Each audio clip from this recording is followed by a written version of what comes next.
today I'm gonna be filming my labor and delivery story mukbang style. So disclaimer, if you don't like watching people eat, don't watch this video because it's mukbang style. And that's literally the definition of a mukbang video. How you gonna do that in my video? I can't edit that out. I thought it was funny because you were eating. Wait. Chicken. So anyway, I got popcorn shrimp and tartar sauce, mashed potatoes. Wait, I should probably be showing it. The popcorn shrimp is gone because I was dying before I started filming, so I ate it all.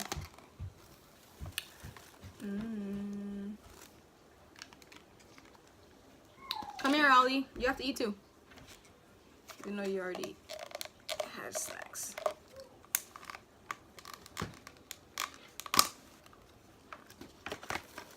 Some coleslaw. Some ranch.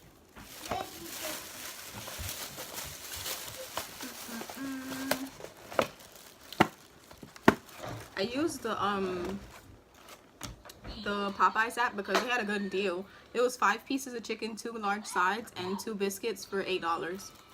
So download that Popeyes app if you like. Oh, they did put the mild one by itself, see? So yeah, if you like Popeyes, download the app. There's better coupons on the app. Here you go. You want the box? You want the top of the box? Because it's rippable. What is this? And take this too. What is this? What do you have here? I don't know why I gave you a leg. You don't even like legs. I like legs. You have napkins there? I don't want that. You don't want to weigh.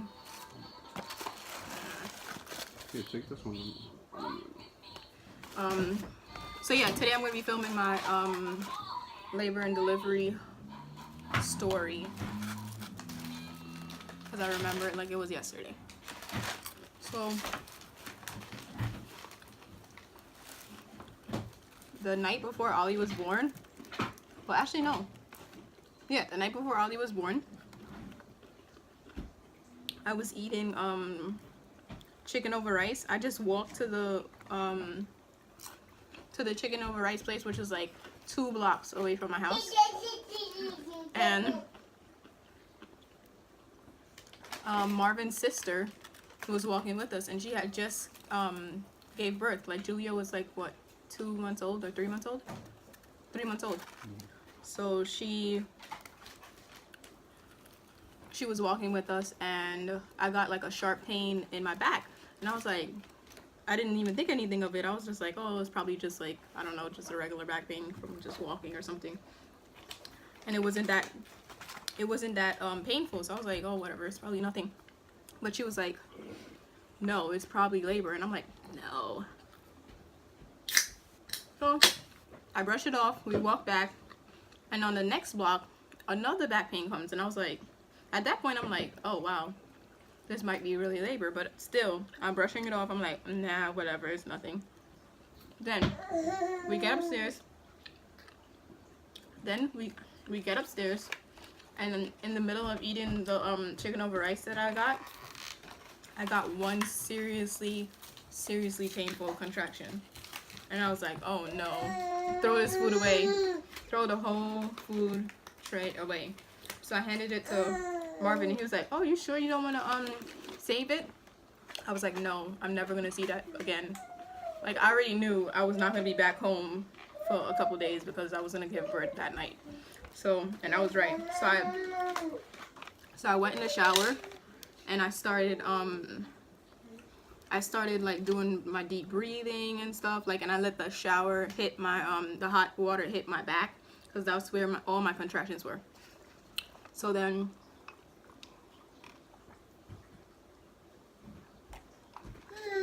if I missed out any part of the story, tell me, okay, babe? I love these spoons. Anyway, yeah, so I started doing my deep breathing in the shower or whatever, and at this point I didn't even tell Marvin or his sister like, oh, I think I'm gonna give birth today. Like, I'm still just like playing it off because I don't want to go to the hospital, and I don't want to like make them worried and like make them tell me like, oh, we gotta rush to the hospital, because I wanted to have a natural birth. So I wanted to stay at home as long as possible. So I get in the shower, let the hot water hit my back, then I get out the shower and I do a couple of like laps up and down my hallway, and then TMI, bloody show. So I text the midwife that I had at the time, and she was like, oh, if you're bleeding already, that means that you're really gonna give birth tonight, because that means like your service is like progressing or whatever. I was like, oh boy. Okay, so I keep going up and down the hallway, and then like it gets really worse. So then Marvin leaves to drop his sister home. So then I'm wait, did you leave to drop her home, or did she just leave by herself? I don't think you went with her. You stayed with me, right? She just walked home. No, I think I dropped her. I don't remember being by myself though. I think she just left. I'd ask her. Was I went to drop her off? I don't think so. I don't remember. So whatever. So then cause remember after this point I threw up like OD. When I got one contraction that I don't know what it was, if like that contraction just like made Ollie shift in my stomach and just made me so nauseous. I barely made it to the bathroom before I like had projectile vomit. It was horrible. Like, it was really bad. And then Marvin was like, dang babe, you couldn't have at least made it into the toilet. I was like,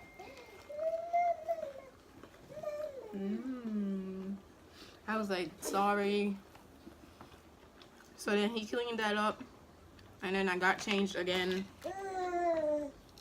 And I had all intentions of like sleeping. I don't know what was wrong, what the heck I was thinking, because my contractions were so bad, and I was there really thinking like, oh, I'm probably gonna just be able to, you know, take a nap. Get it right. As soon as I lay down, like it just, this shocking like pain, as soon as I like positioned myself on the bed, this pain just told me like, get the hell up, go to the hospital. Who the heck do you think you are? Like, it's crazy how like your body really tells you what to do while you're in labor. Because while I was in labor, it felt better to be walking up and down, and then as soon as I stopped walking up and down to lay down, that pain just told me like, you gotta go. Because he felt so low, and I was just like, I don't want to risk it. Like, yeah, I want to have a natural birth, and I don't want to go to the hospital and be like tempted to just, you know, have an epidural and stuff like that, which there's nothing wrong with having an epidural. I just wanted like my first time giving birth to be, you know, completely natural. So yeah, so at this point where we decide to go to the hospital, we get in the car, and this was the worst possible time to get in the car, and I didn't even know that, because prior to this I had read that when you transition from 6 centimeters to 7 centimeters, because 7 to 10 is a whole different phase of labor, and when you're transitioning from 6 centimeters to 7 centimeters, that's like the most painful. That's exactly when I was in the car. It was so painful being in the car, because it was really helping me to walk up and down and be free at home and like, you know, in my comfort zone working with the contractions. So the car ride was the worst. And I remember just sticking my head out the window and like trying to envision myself somewhere else, because I just felt so trapped in the car. And then we live in Brooklyn, and the hospital we chose is in Manhattan. So it was like, I think it was like 1 o'clock in the morning or something like that. Was it 1 o'clock in the morning? Or it was really late. So there was no traffic, thank God, because I could not have stayed in that car much longer. I was losing it. It was so painful to just be taking contractions. And when I literally, and that's to show you like the power of your mind. The next, after Ollie was born and we were talking about the birth and stuff like that, I literally did not have any memory of the car ride. Like, I just completely blocked that out of my mind. And Marvin was telling me that he was asking me while we were in the car, like, you know, what's wrong? Are you okay? Are you okay? And I wasn't answering. But I literally did not, I don't remember him asking me if I was okay at all. But that's just, I was in the car thinking about the wind. I was thinking about the bridge that we were going over. I was thinking about like colors. I was thinking about anything else but that car and the pain. So I was like completely getting my mind off of the pain. Like, it was just, I don't know. So then we get out of the car finally, and I waddle. Mind you, I'm super big at this point. Oh, I forgot to mention, I was 33 weeks pregnant at this point. So I waddle out of the car, and we get to the hospital. It's completely empty. Nobody's there, and thankfully we had a hospital tour before. And we knew where to go. We knew what floor to go to. So we go to the floor. When we open the open the elevator door, nobody's there. When I tell you nobody, I mean literally nobody. There's no front desk nurse. There's no janitor. There's nobody there. So I'm like, yo, I can't deal with this. Like, at this point, I know for a fact that I'm about to be able to push. So I'm like, I need everybody to get it together. Like, somebody needs to come out here and check me and check me into the room. Like, I'm getting really fed up. And it's crazy because when I had texted the midwife, she told me like, oh, just go to the hospital, and when you go there, they should already know that you're coming. So I'm thinking like when I get there, it's gonna be, you know, wham bam, thank you ma'am. No. So finally Marvin goes, well, I walked down the hall because you remember I was stuck in the car for like, how long was the ride? Like 30 minutes maybe? Mm-hmm. Not even, like it wasn't that long, but it felt long to me because I probably went through like 10 contractions in that time. So I'm walking up and down the hall, and I'm not staying put. Like, I'm not, you know, next to him, like trying to figure out where we're going. I'm walking. I'm on my own mission. I'm like, yo, figure it out. Tell me where to go when we figure out. Like, because I can't stay put. I need to walk. Like, it felt so much better to walk the contractions out. So finally Marvin finds the nurse, and she starts asking him questions like, you know, what was it called? What midwife do you have? And you know, what was it? By the way, it was Village Maternity. So if you have Empire Blue Cross Blue Shield, they're really good, but that's the only insurance they take. Other than that, you have to pay like literally full blown price. But they're really good. Like, the sonogram place was really good that they work with. It was amazing. So she was asking him questions about that, and like asking, you know, how far along I am, and all these like random questions. And I just walked away at this point. I didn't even know she was there until Marvin was like, babe, come back, like we're about to get checked in. And I'm like, and then he looks around, and I'm like, nowhere to be found, because I'm like all the way down the hall. But yeah, he was like, I'm talking to myself. But yeah, no, I saw him, so I waddled back. And then like this first nurse that we got, she got on my last damn nerves. She got on my last damn nerve because she put us in a triage room, right? She was very nice, actually. She was nice, but she got on my damn nerves because she didn't know how to okay, wait. You were just desperate to I was desperate to get checked in because I knew how far along I was. Just because I was, mind you, I was really calm. Like, you couldn't really tell. I wasn't coming in there like, oh my gosh, I'm gonna give birth right now. I was super quiet. I was super calm. Super rude. I was doing my breathing. He said I was rude. I was not rude.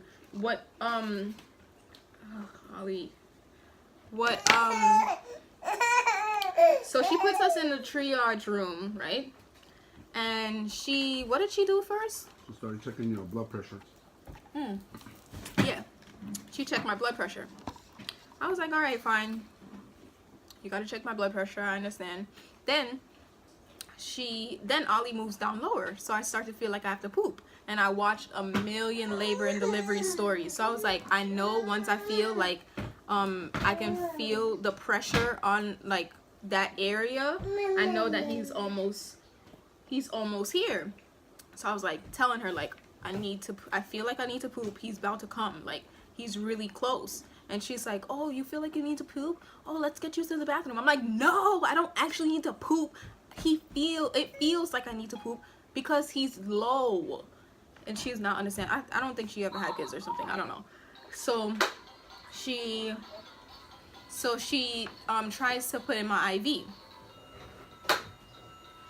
She rubs this area for 5 minutes.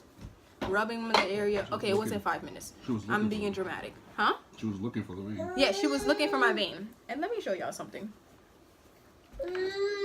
My veins are not hard to find at all. Like, they're always right there. This one is the go-to IV vein right here. It's pretty prominent.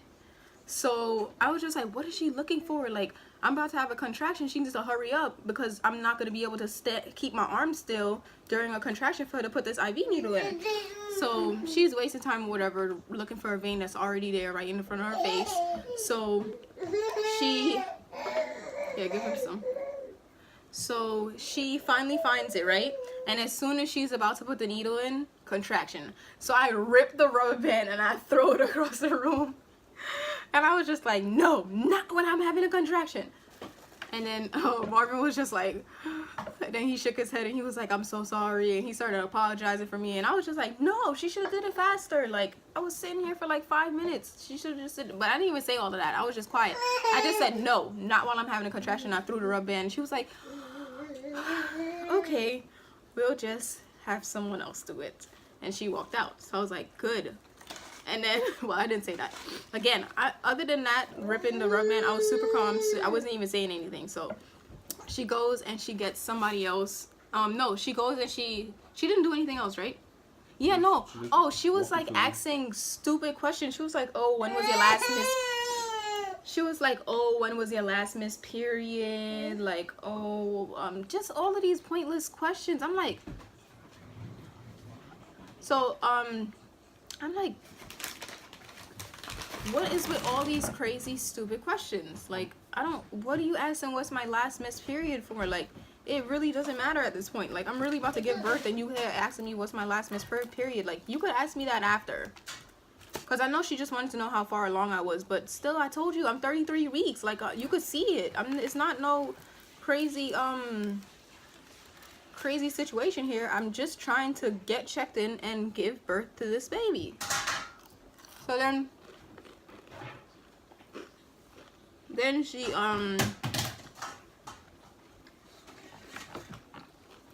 so then she finally gets somebody else and they check me into the room. Did they have a spoon, babe? Can you pass me a fork? Oh no, I have one. Never mind. So okay. So then I finally get checked into the room, and then someone actually checks, like, you know, down there. So when they check, they're like, oh my gosh, you're 6 centimeters. I would never think you're that far along. It's time for you to push.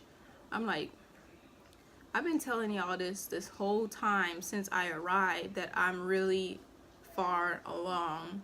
I can feel it. Like, I've been pretty clear about that. I said he feels low. It's time to push. Like, I'm probably like 7 centimeters. I said that. But no. So she was like, oh my gosh, you're gonna be able to push in just a few minutes. I'm like, so whatever. Then I finally get to the room, but then I forgot how they figured this out, but they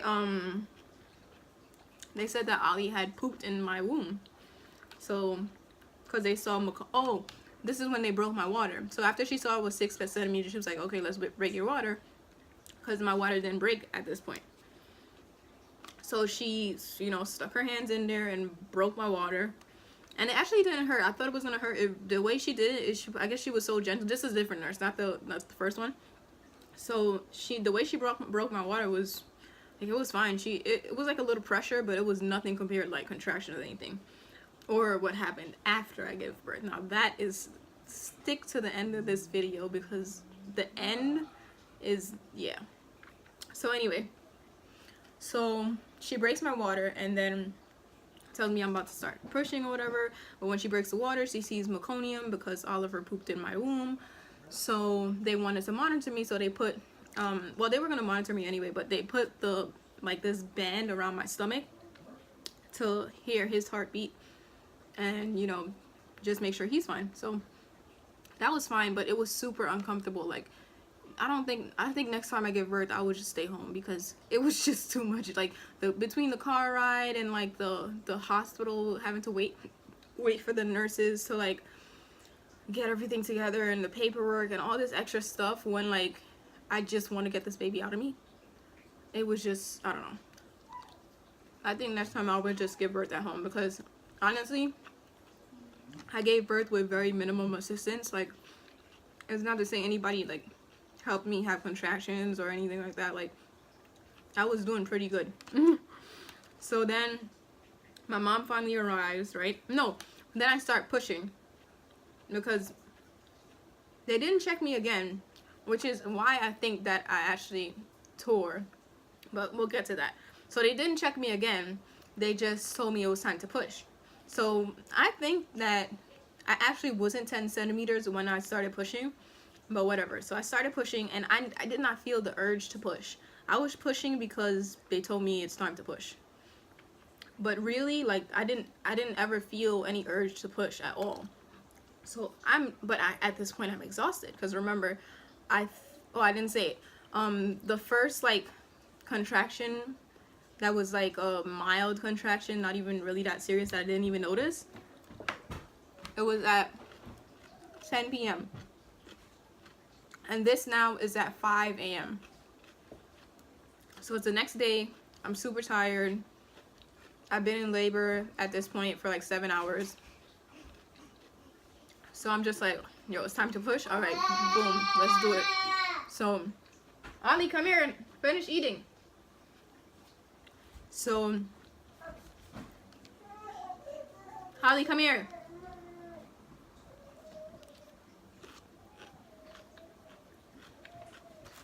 So yeah, I start pushing. They're counting me in or whatever, and I'm pushing and pushing, and I'm not getting anywhere until and I didn't even notice until my mom got there. My mom finally got there, and she immediately supports my head, because like the way they were having me push, I was on my back, and they had like the two attachments to the bed to put my leg up. So I had my legs in there, right? But they wanted me to like pick myself up, hold behind my knees, and push like that. Like literally like push like that. So it was super uncomfortable, and it was hard. Like, I have no upper body strength. Y'all see my arms. Like, I'm not no muscular person. No? Okay. So it was exhausting to keep pushing like that. I really did not, like, I didn't even notice like how exhausted and flat and like weak my arms felt from trying to push like that. So when my mom came, she noticed that, and she held my back up, and so that was a great help. And then she told Marvin to go get me some ice, so he got me some ice, and oh my gosh, that was like amazing. I was like, I didn't notice how thirsty I was, because remember, I have the IV with fluids, but I didn't really notice how thirsty I still was. So I eat the ice or whatever, and then like I feel like the ice gave me like a little more energy to push. So I really started pushing once my mom got there, and she was pushing up my back when I like leaned forward to push too. So that was helping me push harder. So I started pushing OD, and they're like, oh, we can see the head, and I'm like, oh great. So I'm really about to OD.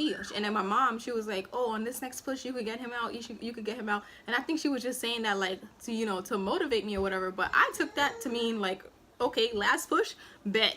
So I go 1, 2, 3, and I just shoot him out all at once.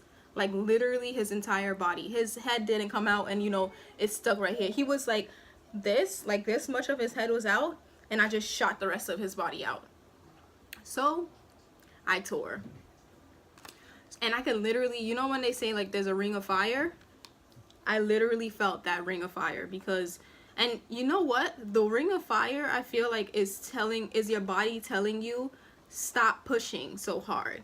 Wait till we, you know, stretch a little bit or whatever, and, you know, push later.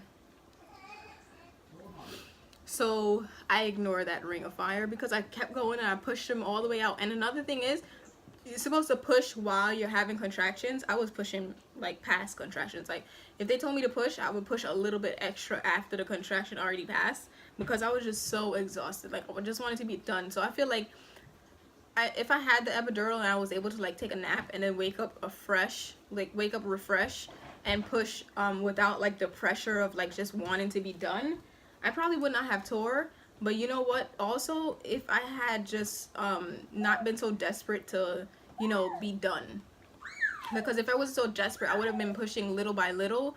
But I just wanted to be so done. I was pushing for like, I think I was pushing for like an hour. So I was just done with pushing. I was done with being in labor. I just wanted to be done. I just wanted, like, you know, I wanted my body back. I wanted to relax. I wanted to go to sleep. I just was so tired. I was so thirsty. I wanted to just drink a cup of water. And yeah, no, I wanted to eat. Like, well, no, while I was in labor, I didn't really want to eat, but whatever. So then I shoo him out all at once.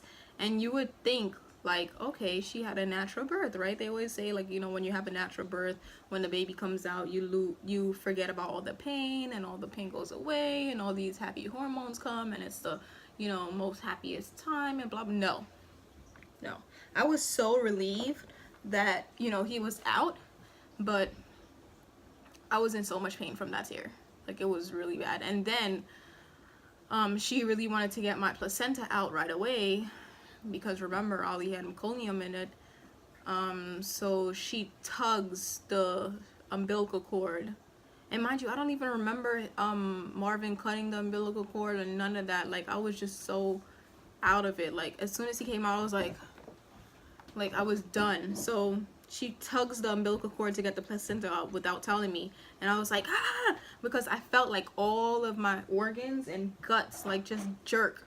And then I was like, wait, can we do this later? Because I just wanted a break. Like, I just did, like, you know, the hardest thing I've ever done in my life, and now you're trying to pull out the placenta. Like, can you wait? So then she was like, no, I'm sorry. Like, she was super nice about it. She was like, no, I'm sorry, like, we gotta take it out right now. So I was like, hold on, let me try to push it. And then she was like, okay, 1, 2, 3, and I pushed, and it didn't hurt. Like, it still hurt because the placenta, like, grazed the tears that I had. So that still hurt, but yeah, but it was quick. So she pulled the placenta out, and then they started, they put Ollie on my chest, and I was just like, thank you, Jesus, thank you, Jesus, thank you, Jesus. Because I was so happy that he was healthy, he was crying, and he was like, a good color, he was in purple, and I was just so relieved and so grateful to God that he was finally here after all of that. So then they had to stitch me up, and that hurt like hell. And then when they were stitching me up, so the lady who delivered him, her name was Amy, she had a nurse with her too, and the nurse is just supposed to assist her. So like they're at this point they're just you know, what is that called? Like they're just I guess they're just like cleaning up, because I saw them like with cloths and like counting how many cloths full of blood that I had. So they were counting it or whatever, and then she was like, okay, let me stitch you up because it looks like you tore. So I was like, oh no, how bad did I tear? And she was like, pretty bad. And she didn't even want to tell me how many like degrees that I tore. So then she's stitching me up, and it hurts like hell. So I'm like, ow, ow, ow. And she's like, I'm giving you anesthesia.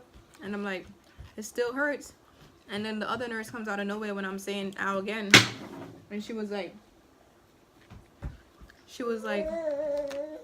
oh, she's giving you local anesthesia, so you shouldn't really be feeling much pain. You should just be feeling pressure.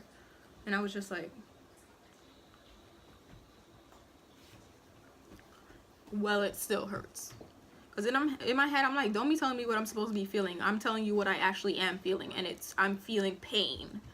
And then, I'm like, did you miss out on that lesson in pathophysiology? Because I know that you learned that as a nurse, because I took pathophysiology. Pain is subjective. If a patient tells you that their pain is a 10, you believe them, because we don't have any ways to measure actual pain. So when I tell you that it hurts, it hurts. Pain is subjective. Like, come on. There's no way to measure it. If I tell you it hurts, it hurts. So she was like, oh, you should only be feeling pressure, not really pain, because she's putting the local anesthesia. No, it still hurt. That local anesthesia was not doing anything at all. I was feeling every single pull. I was feeling every time she inserted the needle, every time she pulled it, like this.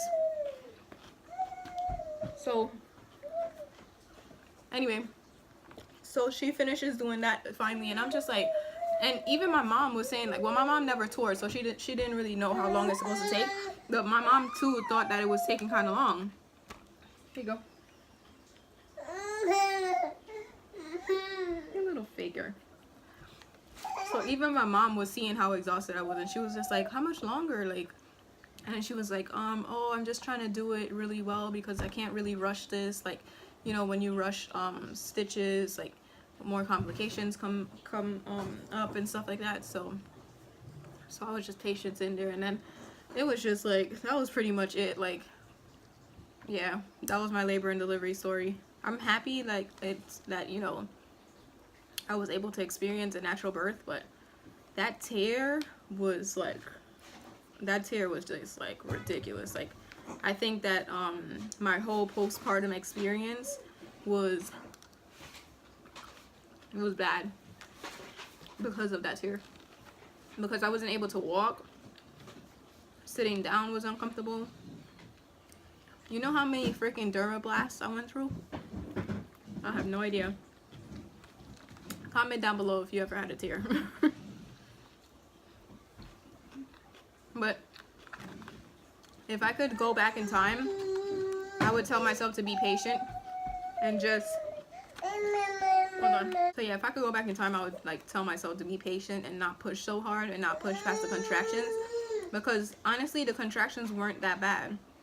Like, they were horrible and it was the worst pain I've ever had in my life, but I thought that they would be worse than what they were. So it wasn't even that was the bad part. The bad part was the getting stitched up and the ring of fire tear. But yeah, so that was my labor and delivery story. Am I missing anything? No. So oh, and if you guys want to see Ollie, just look at my other videos. He's at the end of like all of them. And I'm gonna try to insert some pictures, like the first picture I ever the first picture that we ever took of him when he came out and was on my chest. I'll try to find those, and the next time I give birth, I'm probably gonna record it, because I wish I had like a, you know, footage of the whole experience.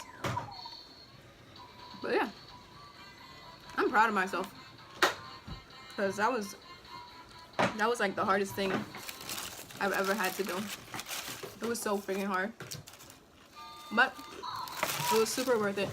But, and also, I feel like if I didn't tear, it would have been a different experience altogether. I'm just trying to get the skin off of this. I love the skin. That's my favorite part. That's my labor and delivery story. Like this video if you like mukbangs, and comment down below if you're watching this because you're pregnant and you're giving birth for the first time, or you just like labor and delivery stories. I'm just curious. So comment down below, and talk to you guys later. Bye.